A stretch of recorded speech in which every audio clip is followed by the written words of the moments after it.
This $300 Nissan 300ZX with an SR20 swap is 3 steps away from its first start. Step 1, we need a downpipe. Step 2 is to complete the exhaust. And step 3 is to complete our intercooler piping. Let's start with the downpipe. This is going to connect to the back of our turbo after some fabrication work and connect up to the exhaust system that we still need to make.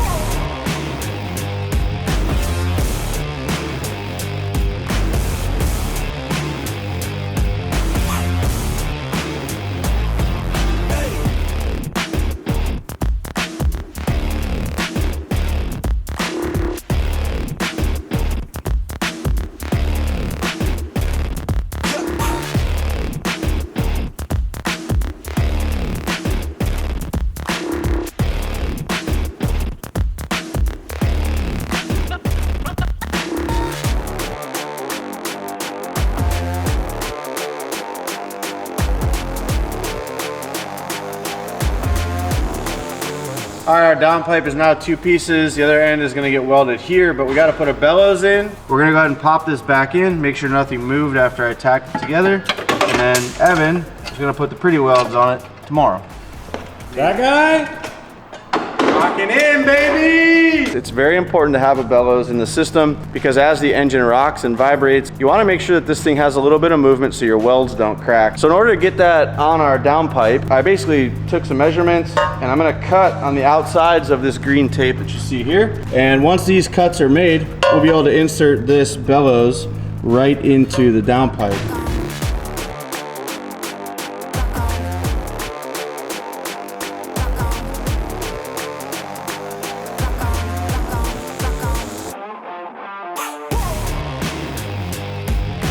So what we have here is a piece of 3.5-inch pipe that I'm gonna put on the end. We're gonna go about another 4 inches here and basically terminate it into a slip joint.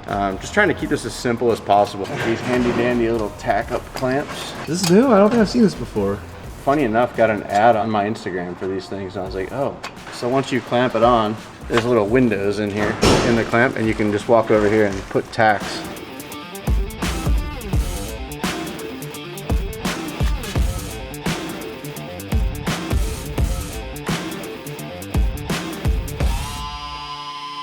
We're gonna slip this onto our downpipe and see how it fits.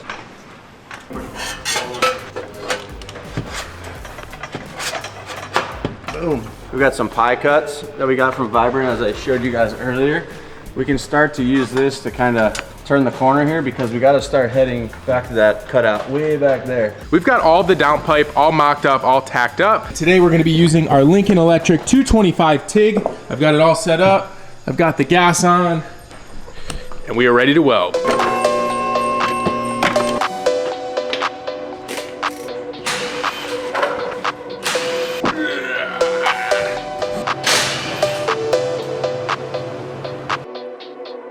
You got this mocked up? Ooh, looking good, looking good. Trying to keep it as tight above these frame rails as possible because this thing is in the weeds. So last thing I want to do is spend all this time making an exhaust with you and destroy it the first time we drive the car. At least we won't let Victor drive it. Yeah. All right. This pipe. That's what I'm gonna have to do is come out of here with an angle. Now we're at a point where we're gonna make an axle back section so that we can use our amazing Vibrant titanium muffler. We're gonna weld a Vibrant pie cut onto here. And then we'll bolt this up with the V-band and then we can start working the angle to make sure we get the exhaust just the way we want it. So the next thing we're gonna move on to is the wastegate and the dump that we need to make. Put it in here.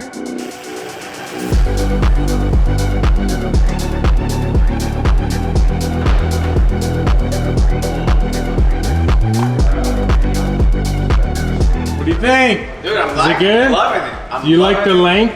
I like the length. I like the space. He loves the length. No, yeah, I'm a huge fan of the tip sticking out of the bumper. We have some I love adjustability, but this tip on the muffler is not extra long.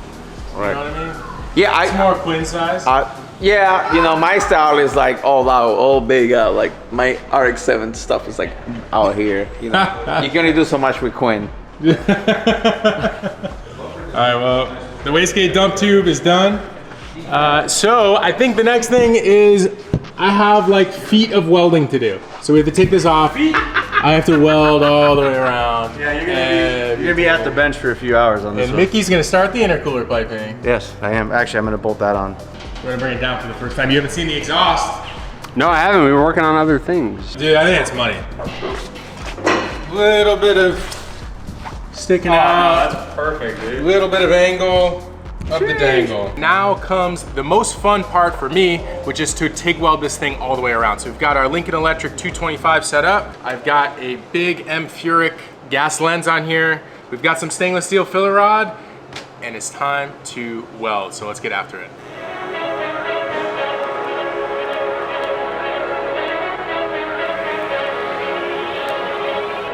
It's a little warm. It does get kind of hot over here, huh? It's hot. It's a lot of welding to go. So Let's keep going. How many rings do we gotta do total? 3, 1, 4, 2, 5, 6. Ah, not so bad. No, it's 2 here. Oh, there's 2 here. It's 7. 7. All right, 1 down. More to go. 6 more to go.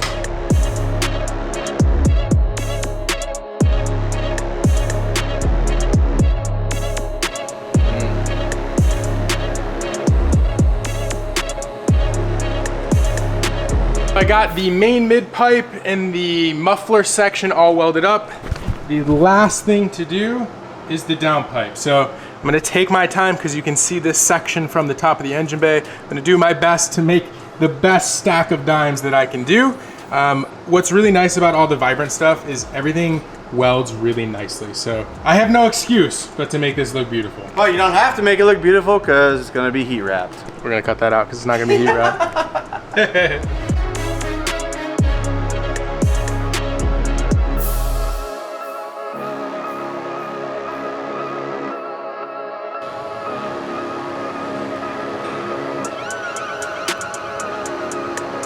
Everything for the exhaust system is now welded up and it looks pretty good. Maybe a little bit rusty. I don't do a ton of welding and I have a lot of respect for people who weld every single day. But I will say it is sealed, it is TIG welded, we've got everything together and everything should fit pretty nicely. So I think the next thing we're going to do is put everything back on the car and then we have to weld the hangers on so that the muffler is in the right spot and that everything is secure and is not going to move. So let's do that. Hey, I got no time to waste. I'm gonna start putting everything back together because I gotta make hangers. Job is almost done.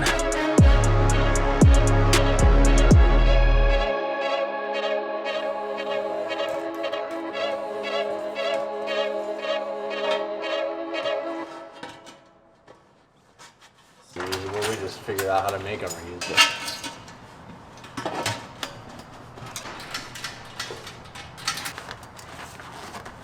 So right now it's literally dangling on zip ties, if you can see right there, but we have no hangers. So I'm gonna try to figure out different ways to get this with proper hangers, but all I need is like 2 or 3 max. So yeah, that's gonna be the next step. So let's get it done.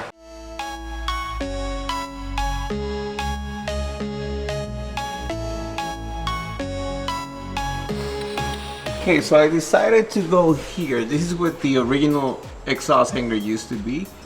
And I'm able to put the bushing there, and then I have the rod here. And I'll be able to bend it 90 degrees, make a small cut, and then place it in place, and a nice little MIG weld here to hold it in place, and that should be one of them.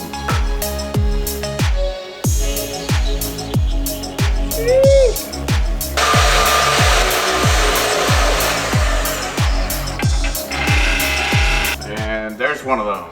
Nice little hanger. So right now we'll just weld it on both sides and we'll have one set. Okay, so I have this bracket that I just made.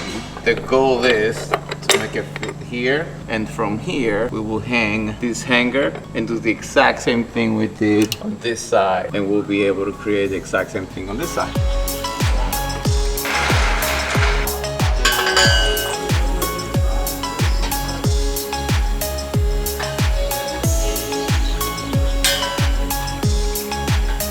Here is number 2. Damn, I'm good. Look at that. Who did that? Me.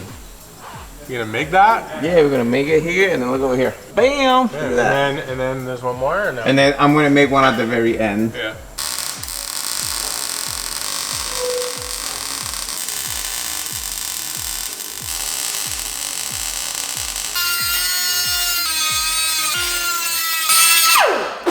All right, you guys just saw me create this on our titanium exhaust. And the reason for this is because this is titanium, this is stainless steel. It is kind of hard to weld, so I'm gonna be able to bolt this on into it. And once I get this on, I'll be able to finalize the hanger. So let's get it done.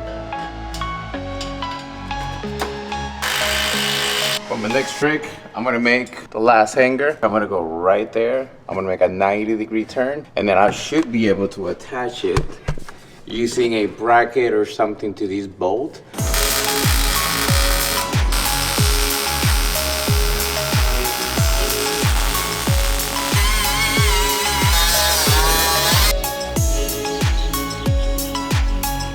All right, so this is what we have. We have a little bracket that I put at the bottom with a little fisheye, so we'll be able to hold it on the stock bracket that comes on the exhaust. Put a little washer at the end, we welded it. But I'm gonna take the tape off first, and then we'll install it for the final time.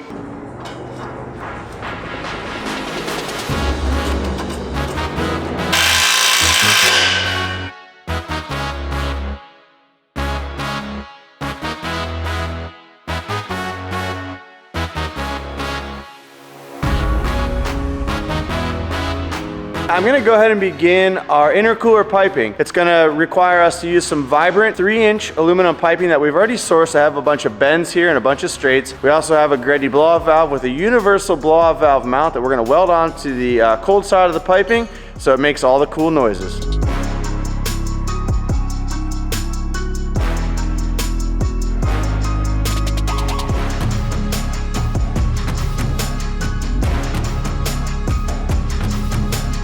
All right, I got our bends cut up right here. I got 2 of them, and this came from Vibrant like that. So what I'm doing is I'm actually reshaping it. So it's gonna go around the strut tower here. We're gonna actually extend it out. I'm gonna cut a 4.5-inch piece off this Vibrant straight here, and it's gonna extend it out, and it's gonna go past our tub here, and then it's gonna kick back down to our 45-degree Vibrant that's going into the front of the intercooler, side of the intercooler. So this is actually gonna be a pretty straight and precise run, which is cool, and it's gonna have a little kick to it, which is kind of neat. You always want to make these as smooth as possible so the airflow is as smooth as possible, so that's why we want to make sure the transitions are nice and swoopy. So time to get these ready so Evan can tack them up. All right, I am back with a mustache, and today we're gonna be welding up the aluminum intercooler piping. So I spent a few minutes off camera with Mickey mocking this up, tacking it, and now comes the time, my favorite time, which is to do finish welding on TIG welding aluminum. I really enjoy TIG welding aluminum. It is very challenging if you've ever done it before, but I think it's very rewarding if you do a nice job. So I'm gonna try to take my time here. I've got plenty of tungsten all ground down. We've got gas on. We've got our Lincoln Electric 225 fired up. We're ready to go, baby. Here we go.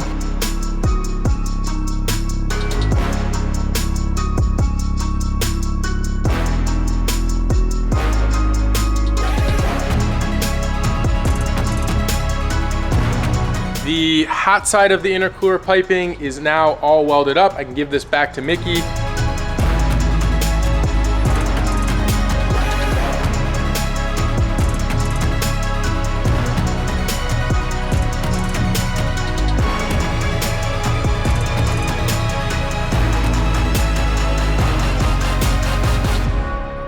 We almost forgot to install an O2 bung. This is very important for the tuning process. So Quinn already drilled a hole in our downpipe, and I've got some stainless steel rod here.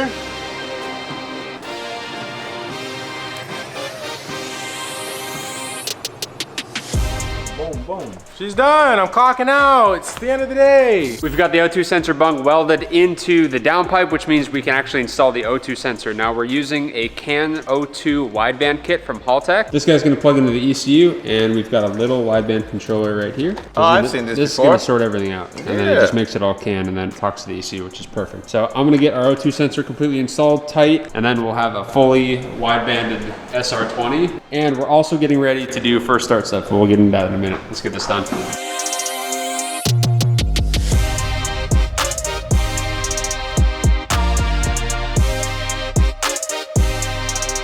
the SR20 is almost ready to fire up. We're going to oil prime the engine real quick, and then we're gonna get on the phone with Sean and get this thing cranked and fired up. Keep going. Yep.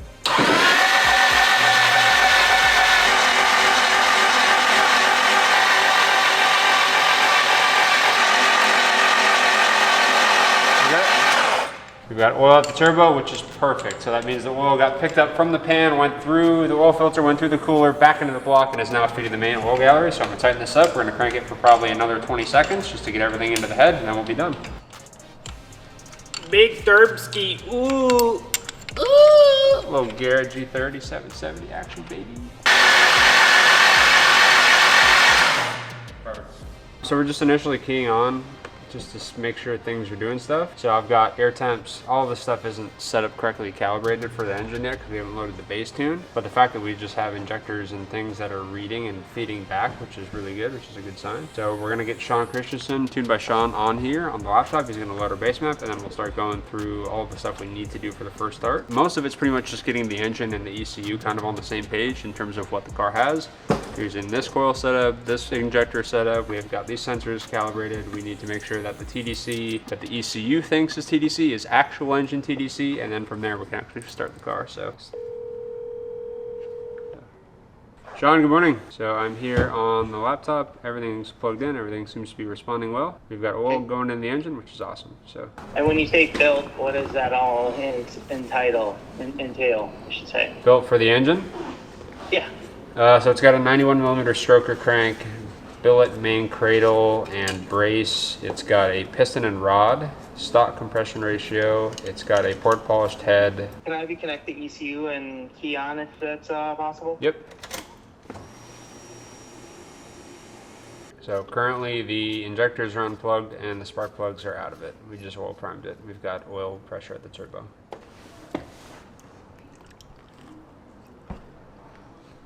My daughter make them.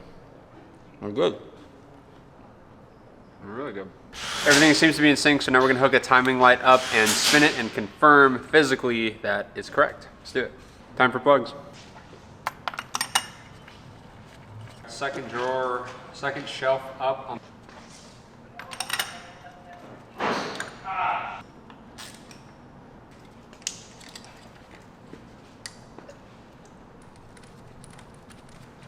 So this is how we're going to confirm timing. So this is the ignition coil, so that's going to get plugged in. We're going to hold this against the cylinder head, and then we're going to put an inductive pickup on our timing light, which is this guy right here. And then whenever this shoots current through it, it's going to read the timing light and flash it. It's going to flash it at the crank pulley, and we're looking for TDC on this mark. It'll be perfect. Let's do it.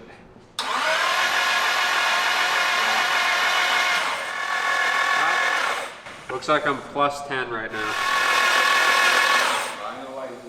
Okay, no, I'm pretty much at top dead. Plus or minus a degree, I'd say. Everything's looking exactly how it should for us to first start this thing. So we're gonna put our final ignition coil in. Sean's gonna turn the injectors on, and hopefully it starts. You ready to see this thing start? I've been waiting for a year. For a year. Look what I got. A year in the making? We ready, baby? way. Let's go, dude. We don't need Fired that. up. I better get ready with the pin pull. We don't need that. So I'm gonna crank this. It's gonna do like 2 full turns and then it'll start right away. Oh, that'd be sick. Just like, and what's the plan? We're gonna start it, let it run for how long? 5 seconds. 5 seconds, turn it off, or what's the? Let it run for. Until you tell me to. Yeah, why not? I'm gonna let it run until Quinn tells me. Get some heat in it, man. You gotta let it run. It's gotta it's gonna run like not very great, and the more it runs, the better it'll run. Same thing with every engine. We have water. I would say for all intents and purposes, when you guys are ready, we can crank the car. Ooh, that's the best news I've heard all day, all week actually. All year. All year maybe. All right, Ricky, you ready? Yep. Send it. 3, 2.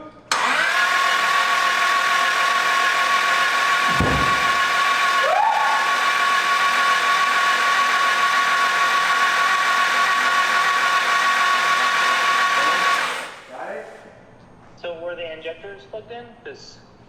They are. Okay. It doesn't sound very compression-y though. Correct.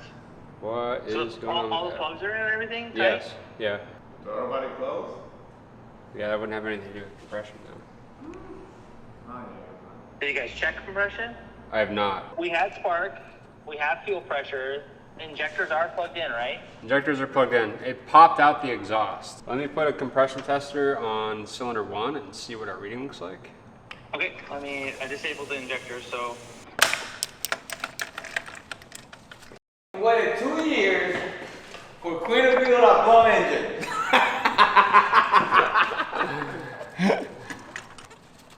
All right, let me go in there.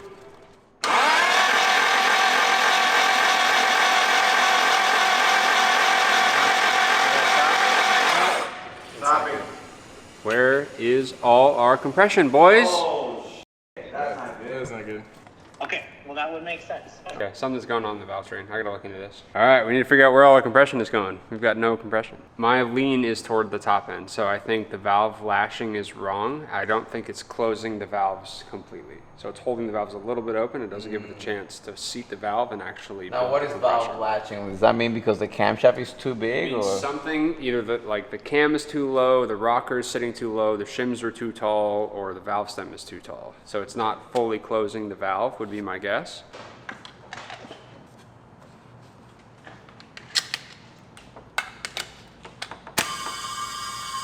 Okay. It's coming out of the intake, it's intake valve, it's coming out of the exhaust valve, it's coming out of the PCB. so you're gonna go to? It's definitely coming out here. You can smell the E85.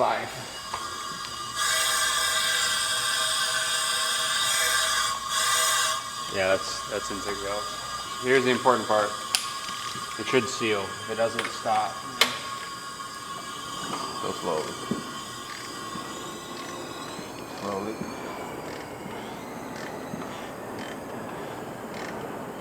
We're up to 19.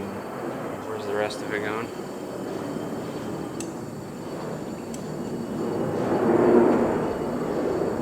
Exhaust. All right, so we've got a little bit of an issue. The intake and the exhaust valves are both being held open for the full 360 degrees or the full 720 degrees of cam rotation, which means we're losing compression through the intake valves and the exhaust valve. So the shimming is incorrect, or something in the system is incorrect where it's holding the valves open. We're gonna open it up, make sure nothing moved or jumped, and if it did, then we're gonna fix it. If it didn't, which I think it didn't because I think something's just wrong with it, we need to fix it. So I'm gonna call Mike from D-Sport, see what we can do about it. If there's anything I can do here or we have to pull the head off and set it down there, I'm not sure yet. We're gonna keep going.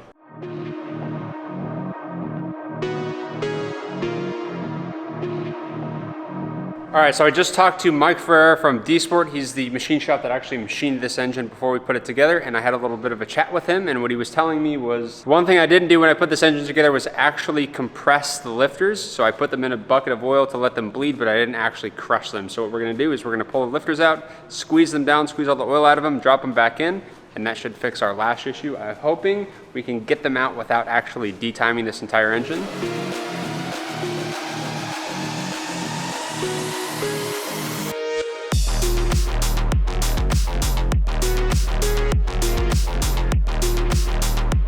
All right, so I was able to get the rocker and the lifter out. What we're going to do is compress the lifter. We're gonna completely squeeze this thing, squeeze all the oil out of it. It'll stay at the bottom, and we'll just drop it back in. And we're gonna do that for every single cylinder. And talking with Mike, one of two things is gonna happen. Either it's going to be fine forever, and that'll be the end of our problem. We'll never have that problem again. Or the lifter is going to get oil pressure in it and bleed back up and do the same thing. So we'll have good compression running for a little bit, and then our compression will slowly go away as the valves start to hold themselves open again. So if that happens again, we're gonna pull all the lifters out again, and it's fairly straightforward and easy now that I know I can do it without detiming the whole engine. We're gonna cut a couple thousandths off the bottom, and then we'll be done. So got one down, we're gonna crush it, stuff it back in, and we got 8 more to go. Let's do it.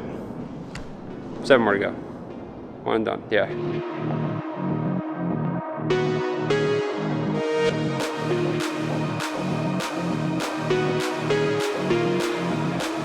So I've got the exhaust side completely finished. I've got half of the intake side done, and I wanted to show you guys. So this is the rocker here, and the lifter's underneath it. And if I push on this, once I get them to manually actuate, I get a ton more movement out of the lifter, which is perfect. These guys move around nice, and these things are like almost rock solid, which is not good. So let's do these last two and get it back together.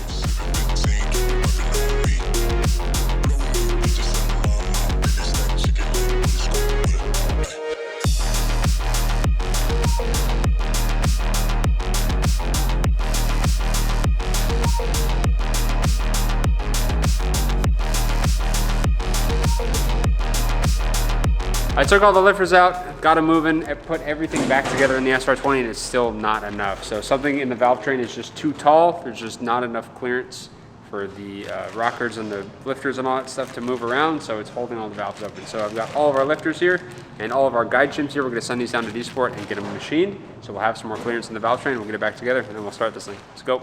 Holy shit. Here, take these down to D-Sport. You know what? If you would put a rotary, this would not have been an issue. Just saying. 100% recap, we went for first start, put the plugs in, spun it, zero compression, not good. Ripped the valve train apart, machined some things, now we have compression. We had a cast issue, so I reset that. Now it's all back together, it should start. Ready? I'm ready. You ready? I'm ready. We've been ready. Let's go. All right, Ricky. Ready? Send it.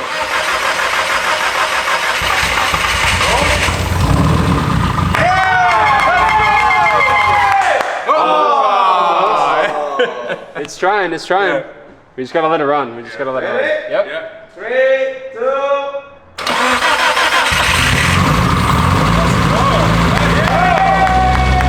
Let's go, baby. Yeah.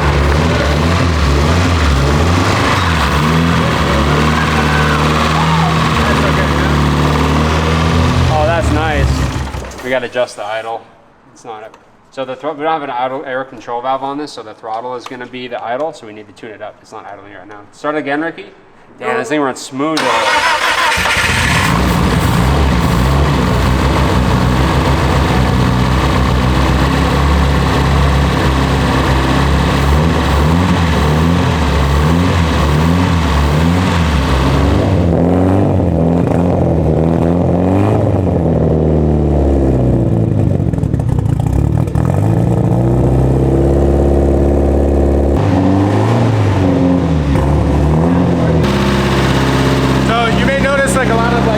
Or steam and things like that, just because everything is new, hands are dirty. There's a lot of steam coming from the exhaust section, some kind of all over, but it's nothing to be like alarmed of. We just have to let it kind of burn away.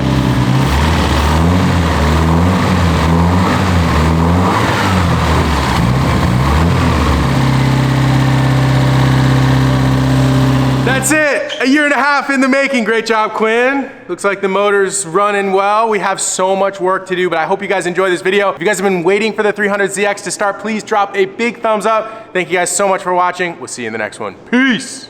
Good job, Nate. ¡Esto está duro!